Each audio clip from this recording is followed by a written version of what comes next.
Juan capítulo 11. Y vamos a leer el versículo 34. Juan capítulo 11, versículo 34. Saben, a mí me encanta ver algunos detalles de las historias más simples contadas por los evangelistas. Sin embargo, a veces despreciamos o descuidamos algunas preguntas que Jesús hace. Una de las cosas que más me encanta revisar es cada palabra que Jesús dice. Porque en cada palabra hay un significado, hay profundidad, hay un llamado, hay una orientación. Y el versículo 36, perdón, allí el versículo 34 dice así: y Jesús le preguntó. Voy a hacer aquí una pausa breve. Por favor, cada vez que ustedes abran la Biblia y encuentren una pregunta de Jesús, lean la pregunta de Jesús por lo menos 5 veces. Tú puedes decir, no, yo lo entendí, la pregunta es clara, sí, pero léelo 5 veces y ora, porque cada pregunta de Jesús, préstame atención aquí, parece una pregunta ilógica, infantil. Yo ya vi a varios por allí criticando, diciendo, ¿qué tipo de pregunta es ese? Un día se va a un paralítico que está 38 años enfermo y le dice, ¿quieres ser sano? Lo que más quiere un enfermo es la salud. ¿Por qué Jesús le dice quieres? Un día allí en el jardín del Edén, cuando Adán y Eva pecaron, la primera pregunta que sale de los labios de Dios es, ¿dónde estás? Ahora yo hago la pregunta, ¿acaso Dios no sabía dónde estaba Adán y Eva? ¿Sabía o no sabía? Sabía. Y si Él sabe, ¿por qué pregunta dónde estás? Porque la respuesta humana no es para informar a Dios. La respuesta humana es para que el ser humano reconozca dónde está. ¿Dónde estás? Dios sabía dónde estaba, pero quería que Adán y Eva reconociesen que ellos estaban perdidos. Y ahora me interesa la pregunta de Jesús aquí, versículo 34. Dice así, ¿dónde los sepultaron? Qué pregunta, ¿verdad? ¿Qué sucede? Préstame atención aquí, esto es importante. ¿Dónde se coloca a un muerto? Lógico, ¿verdad? ¿Dónde está? En el sepulcro. Para entender un poco este contexto, vamos primero a imaginar toda la escena. Fíjense, en el tiempo de Jesús, cuando alguien moría, había un oficio. Gracias a Dios que ahora me parece que ya no hay en ningún país, pero antes era un oficio que algunos hombres y mujeres especialmente lo tenían, que ellas o ellos estaban esperando dónde alguien murió. Porque incluso la familia pagaba a un grupo de personas para que puedan llorar. Eran las plañideras. Quiero que puedas imaginar conmigo la siguiente escena. Están las plañideras llorando, está la familia de Lázaro, están los amigos de Lázaro, están los líderes religiosos. Y fíjate una cosa, familia de Jesús, líderes religiosos, amigos de Lázaro y todos los que estaban ahí en el velatorio, todos estaban con una interrogante enorme en la cabeza. Todos. Yo creo que el único tema que se hablaba en el funeral no era de Lázaro, sino era, ¿por qué no llegó su amigo? Porque todos sabían que Jesús era amigo de él. Si Jesús es poderoso y si Jesús es capaz de resucitar allá, Jesús es capaz de limpiar un leproso, Jesús es capaz de hacer este milagro, ¿por qué no llegó? Es lógico esa pregunta, ¿no? Lógico, ¿verdad? Ahora, quiero que imagines, termina el funeral, van a enterrar a Lázaro, están las hermanas de Lázaro, están los amigos de Lázaro, está la gente reunida todavía consolando a la familia de Lázaro. ¿Cuál es la conversa? ¿Dónde está su amigo? Y después que ya lo enterraron, allí a la distancia ve que se asoma un rostro conocido. ¿Quién es? Jesús. Viene Jesús. Ahora, presta atención aquí. ¿Ya te ha sucedido que alguna vez alguien está hablando alguna cosa de ti hasta que te ve y de allí se acabó la conversa? Eso es común, ¿verdad?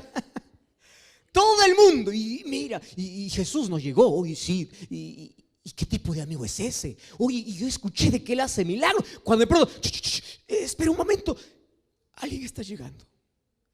Todo el mundo en silencio. Salen las hermanas de Lázaro, y allí Marta le dice: Señor, si hubieses estado aquí. Y Jesús le dice: si tú crees, verás la gloria de Dios. Y Jesús le dice: tu hermano va a resucitar. Y ella no cree y todo. Bueno, bien, después de esa conversa, viene y se van. Y ahí hace la pregunta a Jesús: ¿dónde lo sepultaron? ¿Dónde? Qué pregunta ilógica, ¿verdad? ¿Dónde está? ¿Acaso no sabía que que Lázaro murió? Sabía. ¿Dónde está? No te pierdas de la escena. Están los amigos, están allí líderes, está Jesús, están sus discípulos, y todos caminan en silencio hasta llegar a la sepultura. ¿Tú te imaginas los ojos de toda la gente dónde estaba? En Jesús. Porque la expectativa ya se había armado tremendamente. ¿Qué va a hacer? Ya lo dejó morir, no llegó a tiempo, llegó tarde. ¿Qué va a hacer? Y allí viene uno de los textos más cortos de la Biblia, versículo 35. Tan corto que dice así: y Jesús lloró. Ustedes saben que este es uno de los textos que nosotros usamos para poder hablar a las personas que no deben reprimir sus sentimientos, que el ser humano tiene que expresar, que cuando uno pasa por un momento de dolor, de luto, tiene que siempre expresar todo lo que siente. Las lágrimas Dios lo colocó en nuestros ojos con un propósito para limpiar ciertas heridas del corazón, etcétera, etcétera. Pero yo no voy a hablar de eso, yo voy a hablar aquí. Jesús lloró, punto final. Ahora, la pregunta aquí se hace más grande. Ya no es la pregunta de Jesús, sino es mi pregunta para Jesús. Mi pregunta es: ¿por qué lloró? ¿Ustedes creen que Jesús lloró porque Lázaro estaba muerto? ¿Por qué no? Era su amigo. ¿Ustedes creen que Jesús lloró porque Lázaro estaba muerto? Miren, yo no creo en que Jesús haya llorado en ese momento porque su amigo estaba muerto, porque en un segundo más lo iba a resucitar. Nadie llora cuando sabe que hay solución. ¿Cuándo lloras? Cuando sabes que no hay solución. Ahora, Jesús no dice: ay, mi amigo Lázaro está llorando. Entonces yo esa respuesta lo voy a dar pasado. Fíjense, no se pierdan. ¿Por qué Jesús llora? Es como para que ustedes no se pierdan la secuencia y pasado voy a dar la respuesta. ¿Por qué? La muerte para Jesús no era un problema, porque Él era la vida y Él venció la muerte y lo venció en su propio terreno, y después iba a ser un milagro de resurrección. Pero ahí dice: Jesús lloró, punto final.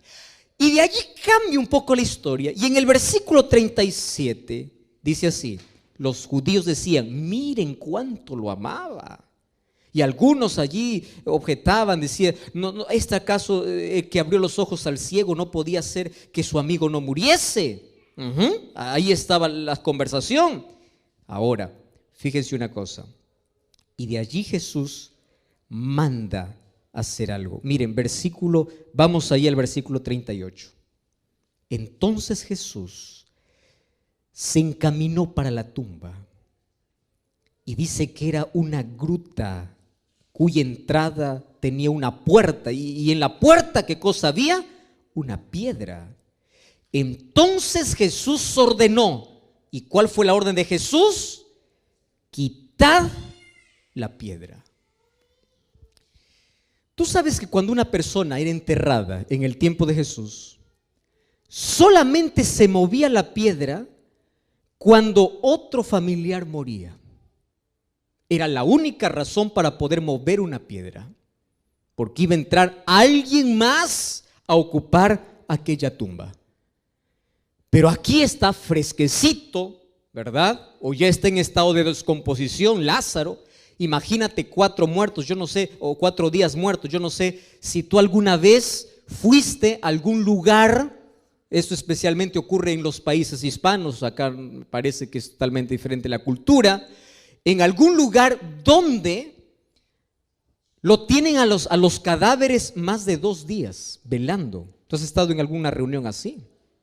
Y algunos esperan hasta que llegue toda la familia. Dice, el hijo va a llegar de Estados Unidos, el hijo va a llegar de Canadá, de España. Y algunos esperan hasta 3 días. Y cuando el clima es caluroso, a los 2 días de estar allí velándose aquel cadáver, empieza allí ese olor que no hay manera de detenerlo con nada, absolutamente nada. Y eso puede incluso traer alguna enfermedad, dolor terrible de cabeza, jaqueca, etcétera, etcétera. Ahora, el cuerpo de Lázaro estaba 4 días en la sepultura. Préstame atención acá. Y Jesús va al sepulcro y la primera orden que da, después de llorar, ojo con ese detalle, después de llorar, la primera orden que da es, ¿cuál era? Me olvidé.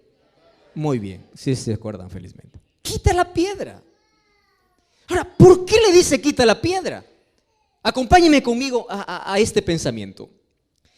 ¿No les parece, esto es una pregunta mía, ¿está bien? ¿No les parece que hubiese sido más increíble e interesante el milagro que Jesús hubiese hecho si es que se hubiese parado frente a la tumba de Lázaro y hubiese dicho así? Como todo el mundo le estaba mirando a él, ahí estaban los discípulos, ahí estaban los amigos, ahí estaban los criticones, estaban los fariseos, estaban los líderes, estaba todo el mundo mirando a él, qué cosa va a hacer, hasta paraba la respiración para ver qué cosa va a decir.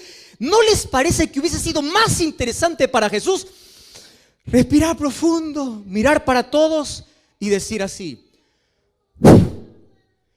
y la piedra, que es grande, empieza a desmoronarse?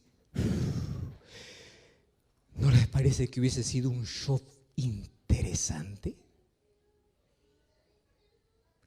¿No les parece que toda la gente se hubiese quedado con la boca abierta diciendo: wow, este sí que tiene poder? Mira, con un soplo disolvió la piedra. Ahora yo les hago una pregunta. ¿Jesús podía quitar la piedra con su poder, sí o no? Si él puede resucitar un muerto, ¿qué cosa es sacar una piedra?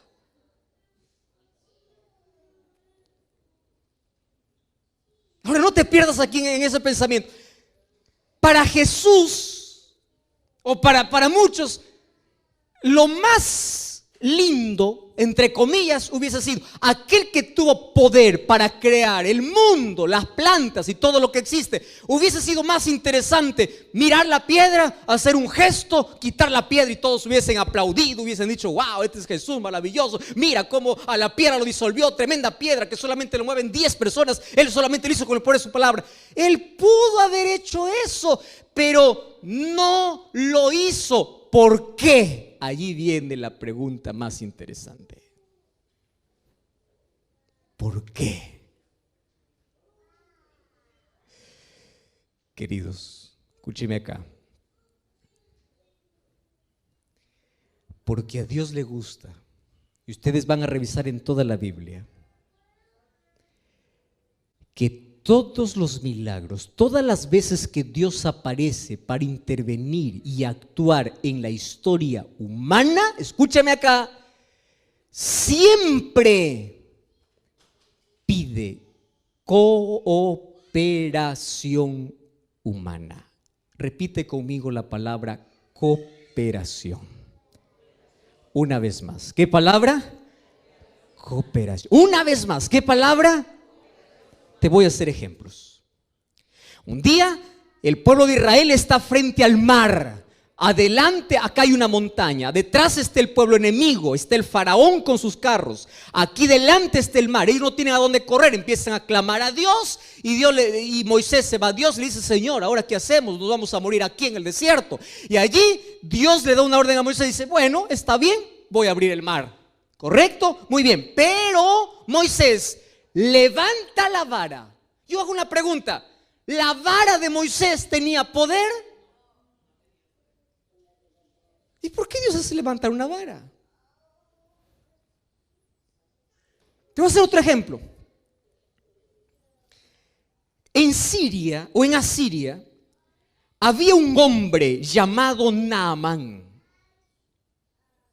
general del ejército sirio.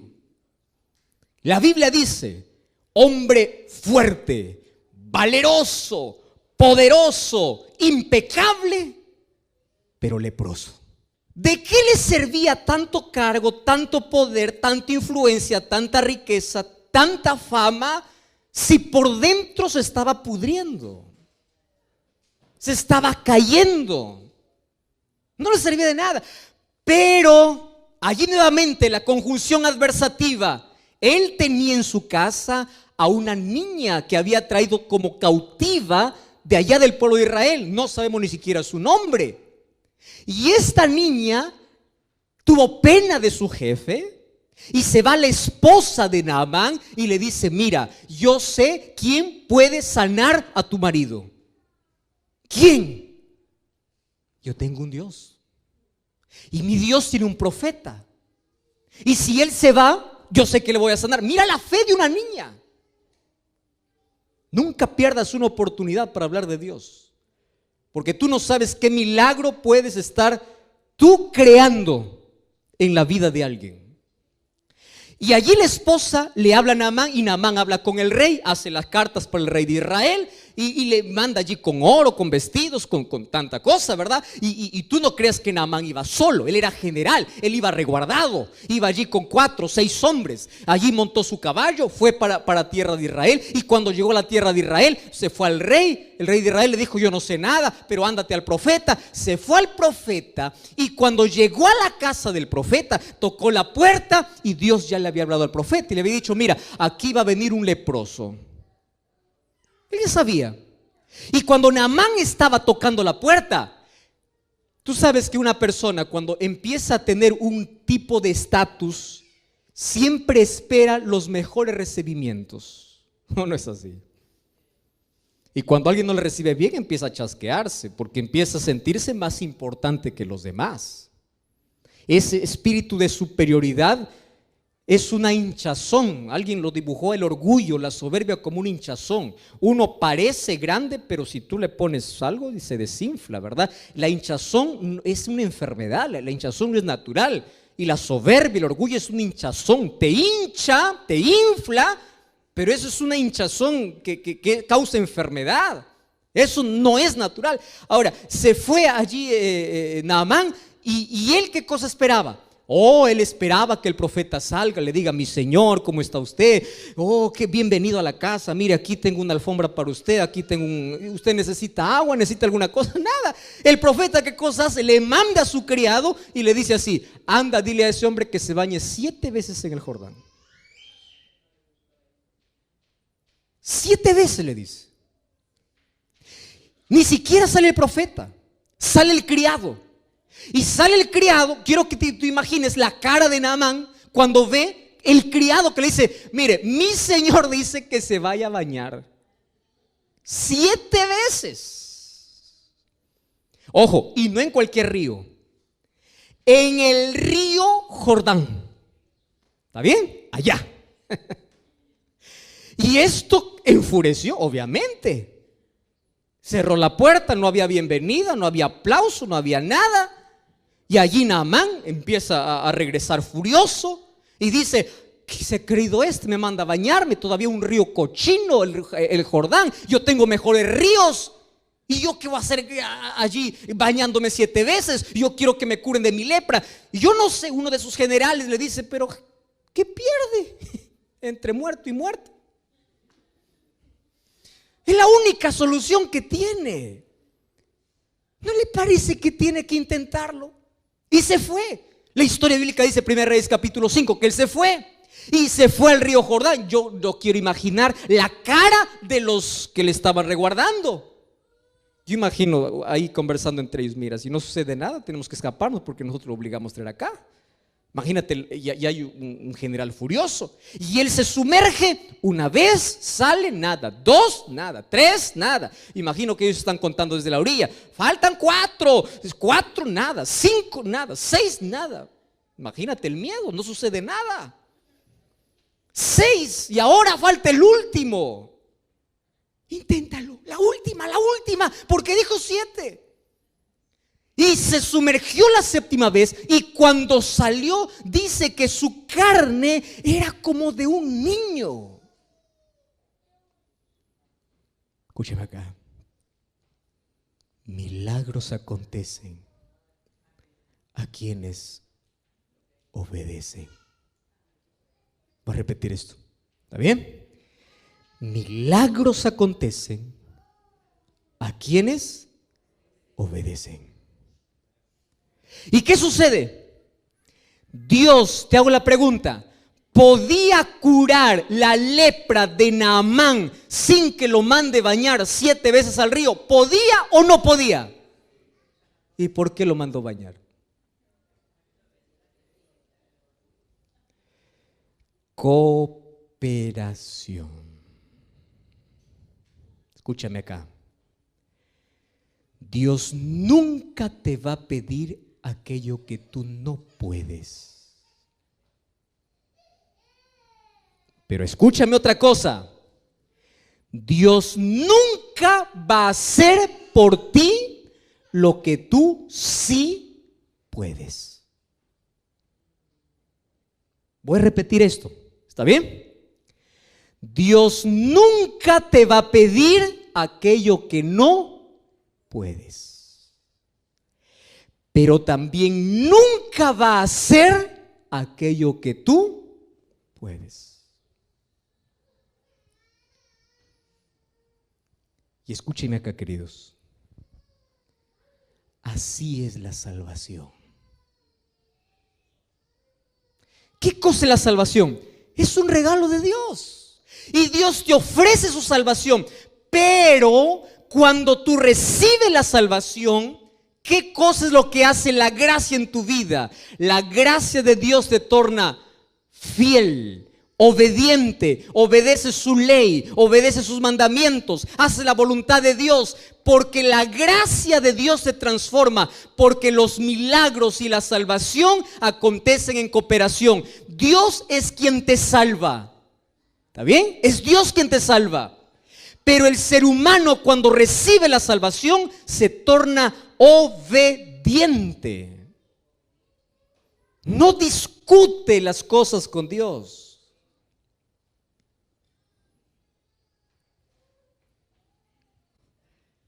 Para Jesús hubiese sido fácil decir: piedra, sal. Se acabó. Pero Jesús dice: quiten. Porque eso es algo que tú sí puedes hacer. Y yo voy a hablar esto con tanto amor para las personas, para todos los que están acá y también para aquellos que están allí mirando a través de las redes sociales. Yo conozco tantas personas en la vida que dicen así: oh, pastor, a mí me gustaría ser más fiel, más consagrado a Dios. Oh, yo deseo. Excelente que tengas deseo, pero no hacen nada. Hay gente que dice: pastor, a partir de mañana yo quiero tener comunión con Dios. Y tú oras a Dios. Te voy a asegurar una cosa: si tú esta noche le dices a Dios: Señor, mañana despiértame a las 4 de la mañana para orar, Dios te va a despertar, pero tú te vas a levantar. Lo que tú puedes hacer, Dios no lo hace. Dios hace lo que tú no puedes hacer. Quita la piedra. Eso es tu parte, porque tú puedes. Esfuerzo humano unido al poder divino hace que los milagros puedan suceder. Y nuestro esfuerzo es mínimo, porque más es del poder de Dios, pero somos copartícipes de aquellos grandes milagros. Un día el pueblo de Israel tenía que conquistar la tierra de Jericó. ¿Y sabes qué cosa Dios le manda al líder Josué? Le dice: estas murallas van a caer. Muy bien. ¿Cómo? Da una vuelta cada día, y el séptimo día da 7 vueltas a la ciudad. Yo te hago una pregunta: ¿acaso no hubiese sido más fácil para Dios decir: espera allí, yo con un soplo voy a derribar las murallas? ¿Dios tenía poder para hacer eso? ¿Sí o no? Sí. Entonces ahora voy a hablar ya no para el cristiano, sino para aquel que todavía no es cristiano. Ay, a mí me encantan las cosas de Dios, me gusta. Sí, pero yo no puedo esto, no puedo lo otro. Dios no te ha preguntado si tú puedes. Dios te ha preguntado: ¿tú quieres? Si tú quieres, coloca tu voluntad y yo coloco mi poder. Dios va a hacer aquello que tú no puedes. Y gente que dice: pastor, yo no puedo dejar el vicio. Pastor, yo no puedo dejar esto. Pastor, yo no tengo miedo a ser cristiano por esto, lo otro. Deja que Dios haga lo que tú no puedes,